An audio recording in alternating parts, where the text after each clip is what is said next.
They say family is supposed to be your safe place. But what happens when the very people who share your blood become the ones who tear your life apart? This is the story of how my bitter cousin, someone I trusted like a sister, dragged me into a storm of jealousy, secrets, and lies. And it didn't stop there. She had a so-called friend, a toxic person hiding behind a fake smile, who stepped in and ruined everything I had built. My relationships, my peace of mind, even my future felt shattered in a single moment of betrayal. For a long time, I stayed silent. I thought keeping quiet would protect my family from drama. But silence has a way of breaking you inside. And when I finally spoke the truth, everything changed. If you've ever dealt with family betrayal, jealous relatives, or toxic drama that left your heart broken, this story will feel all too familiar. Stay with me, because what I'm about to share might just change the way you look at family forever. Family is supposed to be the one place where love is unconditional. That's what we're all told when we grow up. That family comes first. That blood ties can never be broken. For a long time, I believed that, and I believed it most when it came to my cousin. She wasn't just some distant relative I saw during the holidays. She was like my sister. We grew up side by side, sharing secrets, fighting over silly things, and making up just as quickly. Our parents would often laugh and say, "Look at them, they're inseparable." And in those early years, it really felt like we were.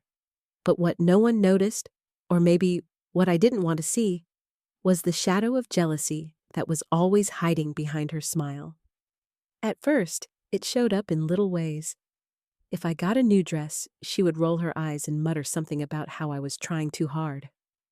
When my parents praised me for doing well in school, she would sulk in the corner, pretending it didn't matter.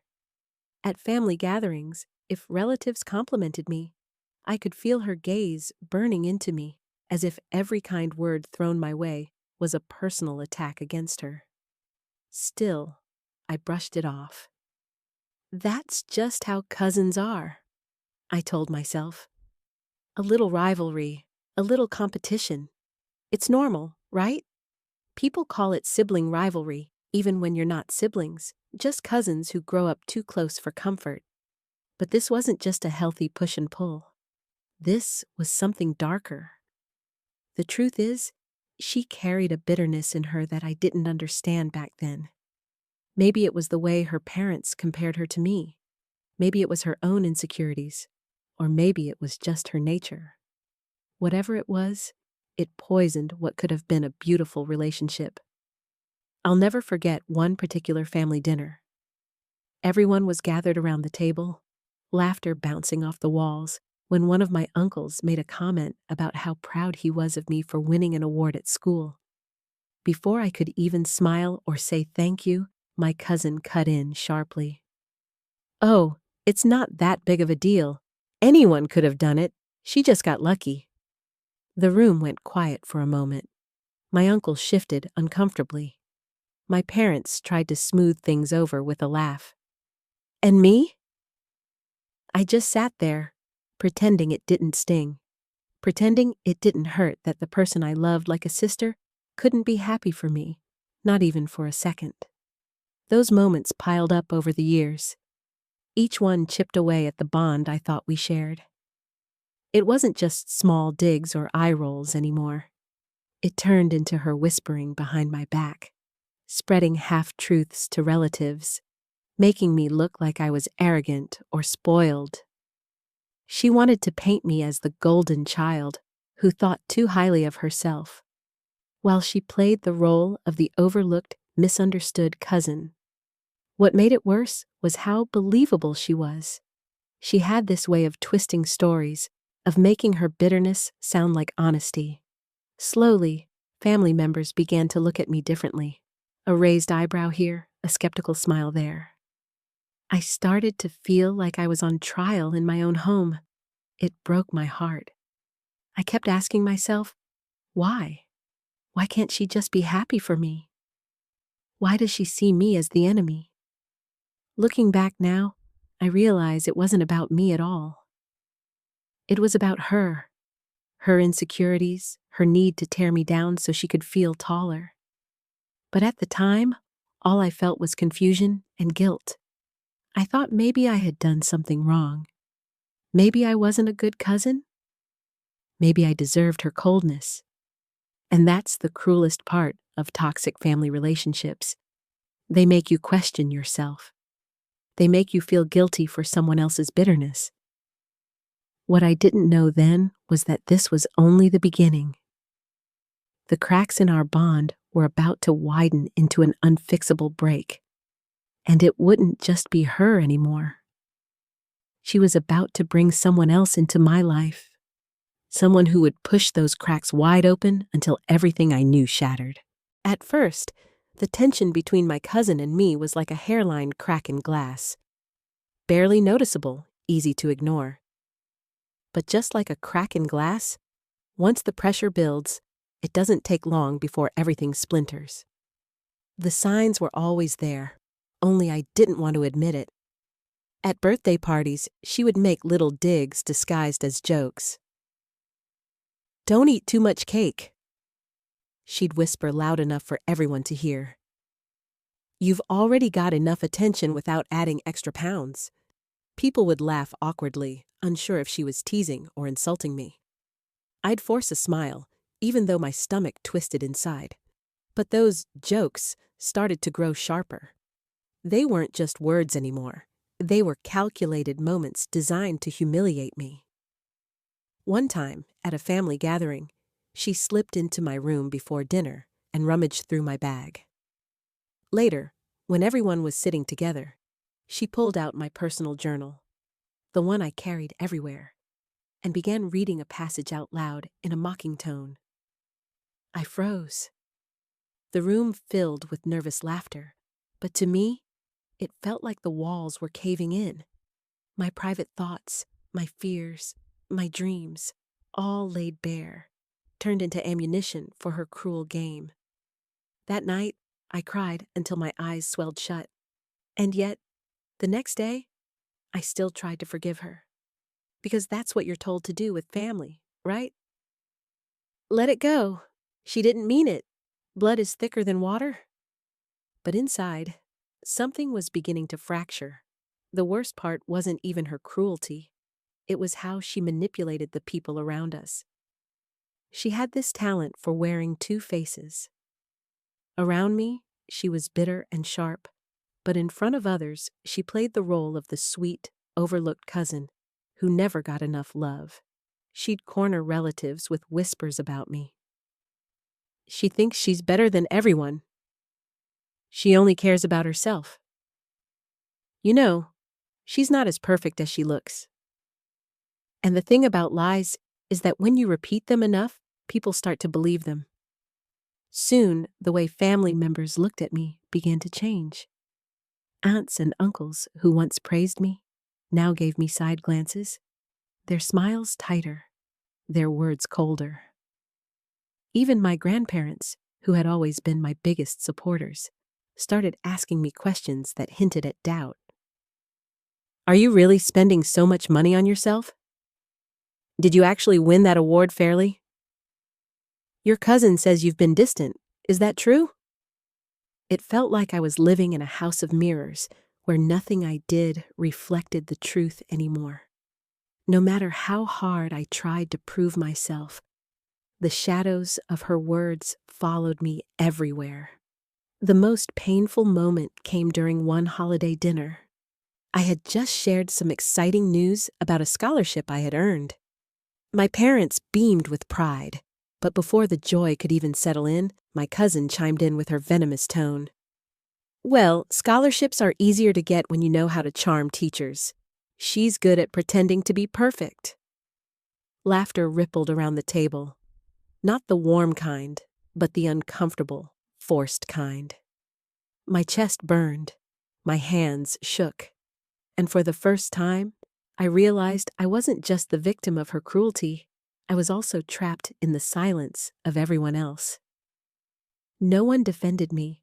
Not one person said, "That's not fair." They just sat there, pretending it was all harmless banter, while inside, I was shattering. That's when I began to understand the truth. This wasn't just jealousy in family anymore. This was a form of emotional abuse. My cousin had turned into a toxic relative, someone who thrived on tearing me down piece by piece. And the more I stayed quiet, the more power she gained. Looking back, I see that this was the turning point, the moment when the crack in our relationship grew too deep to repair. Because soon, she wouldn't just rely on whispers and insults. She was about to bring someone else into the picture, someone who would push me over the edge. And that's when everything I thought I knew about family, trust, and loyalty would collapse.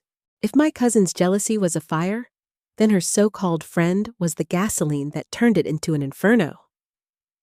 I remember the first time I met her. My cousin introduced her at a family barbecue, smiling wide as if she had just discovered a hidden treasure.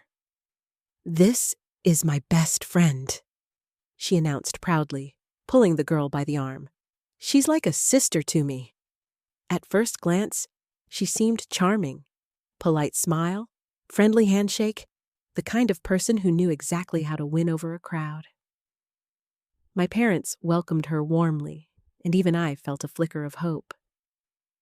Maybe, just maybe, having her around would ease the tension with my cousin. Maybe this new friendship would soften the edges of her bitterness. I couldn't have been more wrong. The cracks appeared almost instantly. She asked me questions that felt less like curiosity and more like interrogation. "So, you're the one everyone talks about? Do you really get along with all your relatives? Or is it just for show?" There was a sharpness in her tone, a subtle dig hidden beneath every innocent-sounding word. Over time, I realized she wasn't just my cousin's friend. She was her accomplice. They fed off each other's energy, building a bond that thrived on tearing me down. If my cousin planted the seed of doubt, her friend watered it with lies. Together, they created a toxic atmosphere where I was always the villain in their story. One night, I overheard them whispering in the hallway during a family get-together. My cousin's voice was sharp, bitter. "She thinks she's so perfect. Everyone always praises her." Her friend laughed softly. "Don't worry. People like her always fall. You just need to give them a little push." My blood ran cold. A little push. Those words echoed in my mind for weeks, haunting me every time I looked at them. And then, the push began. Suddenly, rumors about me started spreading outside the family. Friends at school began asking me strange questions. Questions only someone close could have leaked. Things I had shared in confidence were suddenly public knowledge. Private details about my struggles, my insecurities, even my relationships. Twisted and exaggerated until I barely recognized them. I confronted my cousin once, asking her why she was doing this. She looked me dead in the eyes and said, "It's not me. Maybe people just see the truth about you now." Her friend, standing beside her, smirked like she had already won. That smirk told me everything I needed to know. The betrayal cut deeper than I could have imagined. It wasn't just my cousin anymore. It was the person she had brought into my life, someone I had never invited, never trusted, but who now held the power to ruin me.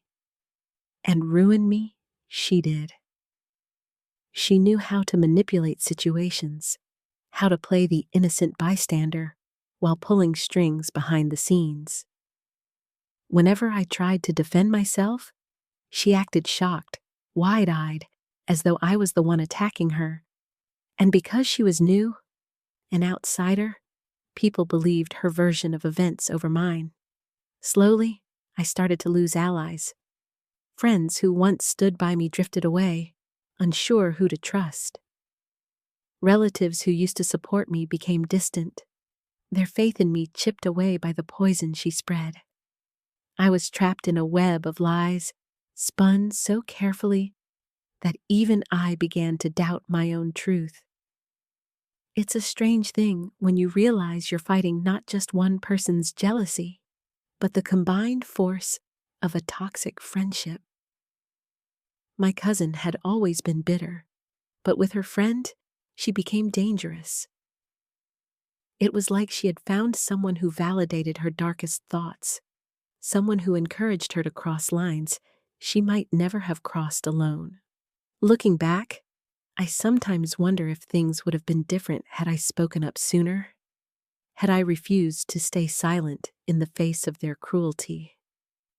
But at the time, I was paralyzed, torn between keeping the peace for my family's sake and defending myself against the betrayal that was destroying me from the inside out. The truth is, by the time I realized how deep their alliance ran, it was already too late. The damage had been done, and the worst was yet to come. Because soon, their whispers and rumors wouldn't just attack my reputation. They would strike at the very foundation of my life, tearing apart everything I thought I could count on.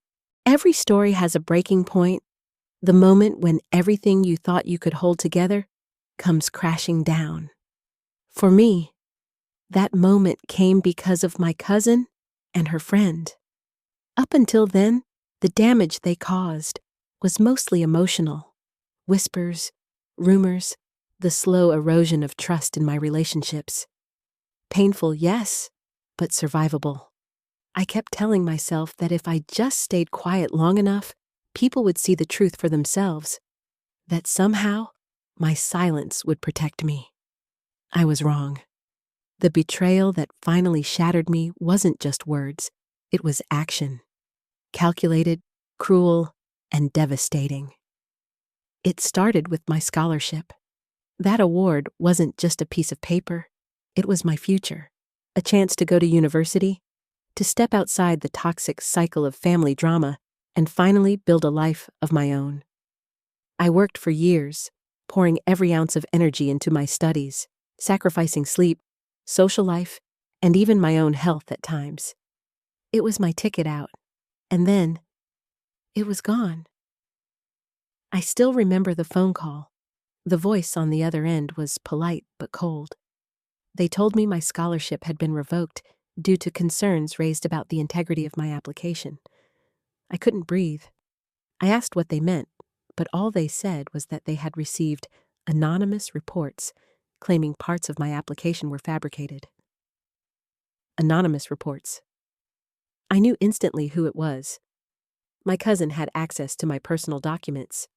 She knew my achievements, my struggles, my insecurities, and her friend, manipulative, cunning, knew how to twist those details into something ugly.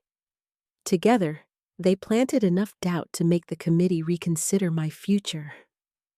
I hung up the phone and collapsed onto the floor, sobbing until my chest ached. Everything I had worked for, everything I had dreamed of, snatched away in a single cruel act of betrayal. But it didn't stop there. Days later, I found out that the rumors about me had reached even further.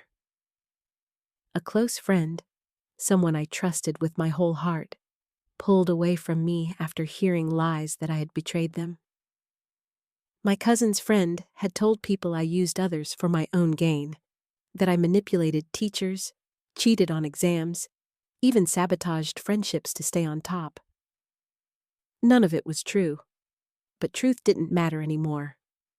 Perception did, and their poison had spread too far for me to control. I felt like I was drowning. Every time I tried to explain myself, it only made me look guiltier, like I was desperate to cover up something dark.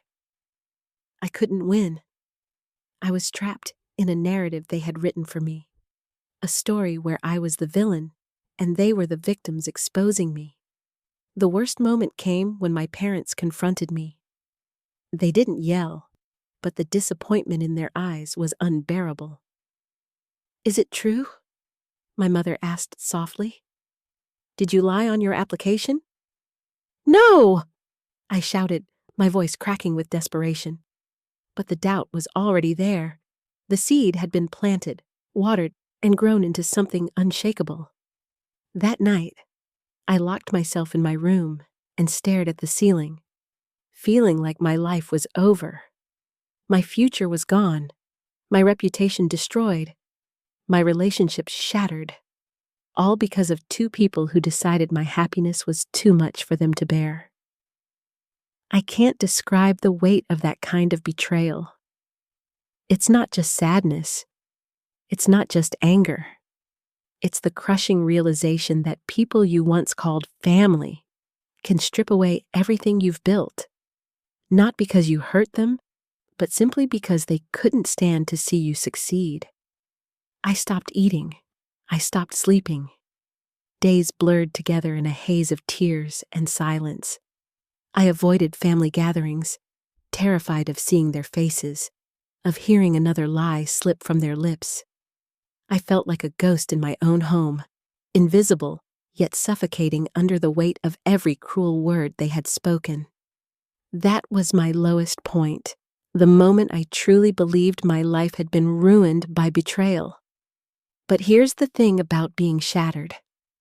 Once you've broken into pieces, you only have two choices: stay broken forever, or start putting yourself back together, no matter how painful the process.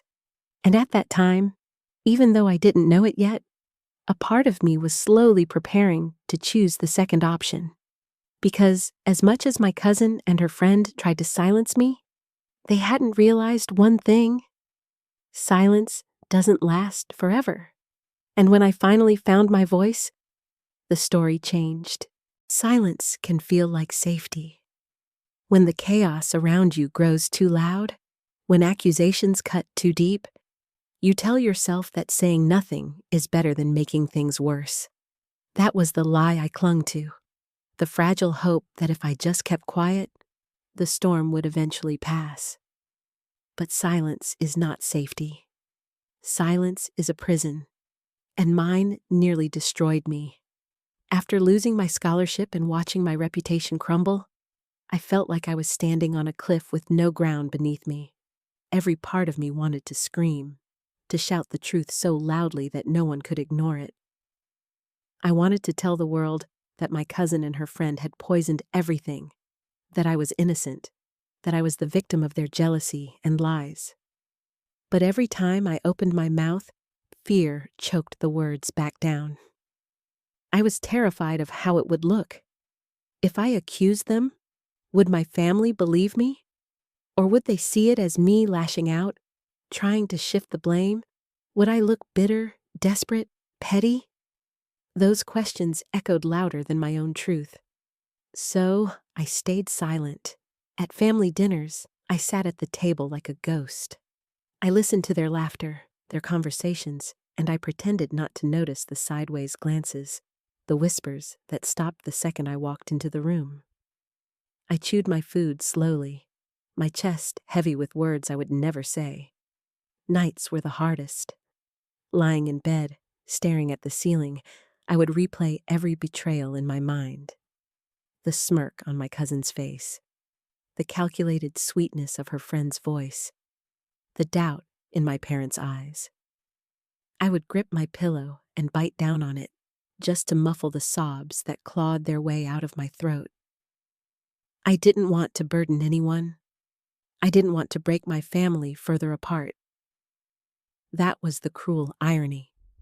I was trying to protect the very people who had destroyed me. Silence became my armor. If I didn't speak, maybe I couldn't be hurt any further. If I stayed quiet, maybe one day they would get tired of their lies and move on. But silence is heavy. It doesn't shield you. It suffocates you. I began to feel like I was living two lives. On the outside, I was calm, quiet, unbothered. On the inside, I was screaming. My heart raced every time I saw their faces, My stomach turned at the sound of their voices. I avoided eye contact, avoided conversations, avoided living. Even when close friends asked me what was wrong, I smiled and said, "I'm fine." The truth sat like a stone in my chest, too heavy to lift, too dangerous to share.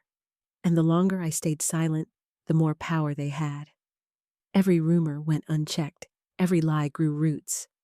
My cousin and her friend thrived on my silence. They mistook it for weakness, for surrender. And maybe, in a way, it was. Because silence doesn't just keep secrets, it eats away at you. It turns your pain inward until you start believing the lies yourself. I began questioning everything. Maybe I really am selfish. Maybe I really don't deserve success. Maybe they're right about me. Those thoughts wrapped around me like chains, dragging me deeper into a darkness I couldn't escape. And yet, I still held on to my silence. Why? Because I thought if I spoke, I would lose everything. What I didn't realize was that by staying silent, I was already losing myself. Looking back now, I see that this was the most dangerous part of my story. Not the betrayal, not the rumors, not even the scholarship I lost. The real danger was the way I let silence consume me, convincing me that my voice didn't matter, that my truth wasn't worth telling. But a truth buried alive doesn't die. It claws its way to the surface, no matter how hard you try to bury it. And eventually, mine did. Silence had been my prison for too long. It chained my words, muffled my truth, and gave my cousin and her toxic friend all the power they needed to rewrite my life. But the thing about silence is this: it doesn't last forever. Sooner or later, the truth claws its way out. And for me, the moment came unexpectedly. It was another family gathering, one of those nights when everyone squeezed around a table too small for the number of chairs. The air was thick with food, laughter, and the tension I carried like a second skin. I had become used to blending into the background, to shrinking myself so small that maybe, just maybe, no one would notice me. But that night, I couldn't shrink anymore. My cousin's friend leaned across the table, her voice dripping with fake sweetness as she said, "It's such a shame about the scholarship. Maybe next time you'll think twice before exaggerating your accomplishments." The table erupted in awkward laughter. My chest burned, my hands trembled beneath the table. And then, for the first time in months, I didn't swallow my words. I spoke. "You're lying," I said, my voice shaking but strong enough to cut through the noise. The room went silent. Every pair of eyes turned toward me, as though they had just seen a ghost rise from the grave. She blinked, caught off guard, before smirking. "Excuse me?" "You heard me," I said, louder this time. My voice grew steadier with every word. "You spread lies about me. You twisted my life, my future, my reputation. And I let you do it because I thought silence would protect me. But not anymore." The air crackled with tension. My cousin's face turned red, her lips pressing into a thin line. "You don't know what you're talking about," she hissed. "Oh, I know exactly what I'm talking about," I shot back. "I know you read my journal out loud for fun. I know you whispered behind my back, turning family against me. And I know it was you and your friend who sent those reports that cost me my scholarship. Don't bother denying it. I've had enough." For a long, agonizing moment, no one spoke. The only sound was the clinking of cutlery as someone nervously set down a fork. Then, something shifted. My uncle, the same one who once praised me, cleared his throat. "Is that true?" he asked, his eyes darting between my cousin and her friend. They both sputtered, tripping over half-formed denials. But it was too late. The doubt that they had so carefully planted in everyone else's mind was now turning back on them. And for the first time, I wasn't the one on trial. I can't describe the wave of relief that surged through me. It wasn't that everyone instantly believed me or that the lies magically disappeared. But speaking out gave me something I hadn't felt in months: control, power, freedom. I realized that my voice was stronger than their whispers. After that night, things didn't change overnight. Some relatives stayed skeptical, clinging to the lies they had believed for so long. Others began to see the cracks in my cousin's facade. But the most important shift wasn't in them, it was in me. Breaking the silence was like breathing after drowning. My chest ached, but air finally filled my lungs. The weight I had carried for so long began to lift. I wasn't healed yet, not completely, but I was no longer broken, and with every word I spoke after that, I reclaimed another piece of myself. Because here's the truth: family betrayal can ruin your life. It can break you down until you barely recognize yourself. But the moment you find the courage to speak, you begin to heal. And I had finally found mine. They say every story has a moral, a lesson tucked somewhere between the pain and the healing. For the longest time, I wondered what the lesson of my story was. Was it that blood doesn't guarantee loyalty? That silence can destroy you faster than words ever will? Or that jealousy, when left unchecked, can poison even the closest bond? Now, looking back, I realize it's all of those things. But it's also something more. The truth is, betrayal by family cuts deeper than any other wound. Strangers can hurt you, friends can walk away. But when the betrayal comes from someone who shares your blood, it shakes the very foundation of who you are. It makes you question love, loyalty, and even your own worth. For a long time, I let that betrayal define me. I carried it like a scarlet letter, letting the lies sink so deep that I almost believed them myself. I thought staying silent was strength, that swallowing my pain made me mature. But all silence did was give power to the people who hurt me. What I know now is this: your voice is your weapon, your truth is your shield. And no matter how terrifying it feels, speaking out is the first step toward healing. Breaking my silence didn't magically fix everything. My scholarship never came back. Some relatives still look at me with doubt in their eyes. My relationship with my cousin is beyond repair. But in losing those things, I gained something more valuable: myself. I learned that family isn't just about blood. Family is about who stands beside you when the world turns against you. It's about the people who believe in your truth, even when lies are louder. Sometimes your true family is chosen, not born. And I learned that betrayal, as devastating as it is, doesn't have to be the end of your story. It can be the spark that lights your path towards something better. Today, I carry those scars proudly. They remind me of the battles I fought, the nights I cried until I had nothing left, and the courage it took to finally stand tall again. Those scars remind me that I survived. So here's the lesson I'll never forget. You cannot control what others say about you, but you can control whether or not you let their lies define you. If you're listening to this and you've ever been betrayed by someone you trusted, whether it was family, a friend, or someone you loved, know this: you are not alone. Your silence doesn't protect you. Your truth matters. And when you find the courage to speak it, you take back the power that betrayal tried to steal. Because in the end, betrayal didn't ruin my life. It reshaped it.